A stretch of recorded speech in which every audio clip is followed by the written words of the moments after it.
నేను ఆహ్వానాన్ని పలుకుతా ఉన్నాను.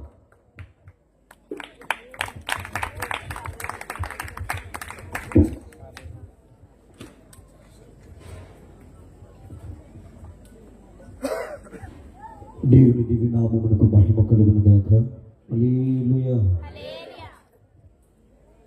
ఈ సమయం ఇచ్చినటువంటి దైవజనులు కిరణ్ కుమార్ గారికి, అలాగే సంఘస్థులైన మీ అందరికీ, సంఘ పెద్దలకు, కూడి చేరి వచ్చిన దేవుని సేవకులందరికీ హృదయపూర్వక వందనాలు. ప్రభు మనందరిని దీవించును గాక. మత్తయి శుభవార్త 2వ అధ్యాయం 10వ వచనం నుండి చదువుకుందాం. 10-11. అత్యానంత భరితుల ఇంటిలోనికి వచ్చి తల్లి అయిన మరియు ఆయన శిశువును చూసి సాగిలి పడి ఆయన పూజించి తమ పెట్టెలు విప్పి బంగారమును సాంబ్రాణి బోళమును కానుకలుగా ఆయనకు సమర్పించారు. ప్రియదేవుని బిడ్డలారా, గమనించండి.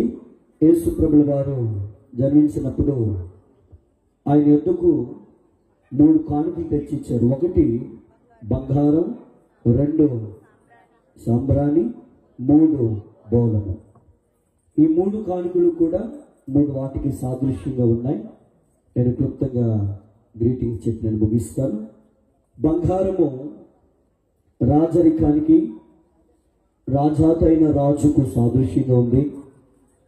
సాంబ్రాణి యేసు ప్రభుల వారు అక్కడే ఈ లోకానికి లోకరక్షకుడు, పూజాహరుడు అనే సాదృశ్యం ఉంది.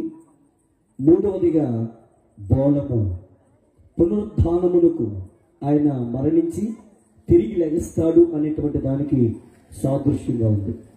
యేసు ప్రభుల వారి జన్మ అనేది అన్నీ కూడా దేవుని యొక్క సంకల్పంలో, దేవుని యొక్క ఉద్దేశములో, పాత నిబంధన గ్రంథంలో ప్రవక్తలు రాసిన వాక్యము ప్రకారము నెరవేర్పును మనము చూస్తూ ఉన్నాం. యేసుక్రీస్తు వారు ఈ లోకానికి వచ్చి ఉండకపోతే నశించిపోతున్న మనిషి రక్షించబడేవాడు కాదు. నశించిపోతున్న మనిషిని, పాపిగా ఉన్న మనిషిని రక్షించడానికే యేసు ప్రభుల వారి లోకానికి వచ్చారు. క్రిస్మస్ అనగా క్రీస్తును ఆరాధించుట, అంతేగాని లోక సంబంధమైన ఆచారాలు కాదండి. క్రిస్మస్ పండుగ చేసుకుంటున్నాము అంటే దానికి గల కారణం దేవుని వాక్యానికి, దేవుని వాక్యానుసారమైన పద్ధతులకి మనము చోటివ్వాలి. ఎప్పుడు నిజమైన పండుగ అంటే క్రీస్తుకు నిన్ను నీవు సమర్పించుకుని నీ జీవితాన్ని ప్రభుకి ఇచ్చినప్పుడే అదే నిజమైన క్రిస్మస్ పండుగ. ప్రతిరోజు నిజమైన పండుగే. దేవుని జనంగమా, మొదటి బహుమానం ఏంటంటే బంగారము. ఈరోజు మీరు ఇక్కడికి కానుకలు తెచ్చుండొచ్చు, కానీ యేసుప్రభు వారి దగ్గరికి తెచ్చిన కానుకలు యేసుప్రభుల వారిని ఏ విధమైనటువంటి గుర్తింపుతో సూచిస్తున్నాయో సాదృశ్యంగా మనకి తెలియజేస్తుంది. బంగారం యేసుప్రభుల వారు రాజులకు రాజు, దైవత్వానికి సూచనగా, రాజరికానికి గుర్తుగా ఈ బంగారం కనిపిస్తుంది. బంగారం అనేది ఎవరి దగ్గరికి పట్టుకెళ్తారంటే రాజుల యొద్దకు వెళ్ళేటప్పుడు బహుమానముగా ఈ బంగారాన్ని తీసుకెళ్లి రాజులకు ఇస్తారంట. మన యేసయ్య రాజులకు రారాజు, ప్రభులకు ప్రభు. 2వదిగా సాంబ్రాణి, ఆయనే పూజాహరుడు. ఆయన తప్ప మరి ఏ దేవుడను లేడు. ఆయన ఒక్కడే లోకరక్షకుడు, సర్వ జగత్ రక్షక, లోకరాధ్య పరిపాలకుడిని యేసయ్యను అందరూ పూజించాలని ఆ రోజు సాంబ్రాణిని అక్కడ అర్పించారు. సాంబ్రాణి సువాసనకు, ఇంపైన వాసనకు సూచనగా ఉంది. ఈరోజు నీ జీవితంలో ఇంపైన, విలువైన సువాసన పరిమళ తైలం ఎప్పుడు నీలో నుండి బయటకు వస్తుందంటే ప్రభువుని నువ్వు మనసారా పూజించి ఆయన నామాన్ని నీవు ఘనపరిచి ఆయన నామములు నీవు ఆత్మ మూలముగా, నీటి మూలముగా రక్షించబడినప్పుడు నీ ద్వారా పరిమళ తైలం అనేది ఈ లోకానికి వెదజల్లుతుంది.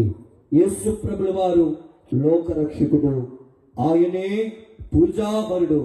ఆయనను మనము సేవించాలి, ఆయనను పూజించాలని అప్పుడే ఆనాటి జ్ఞానులు యేసయ్యకి యొక్క కానుకను సమర్పించారు. 3వదిగా బోళము. బోళము అనగా పరిమళ తైలమందు వేసిన దినుసుల్లో ఇది ఒకటండి.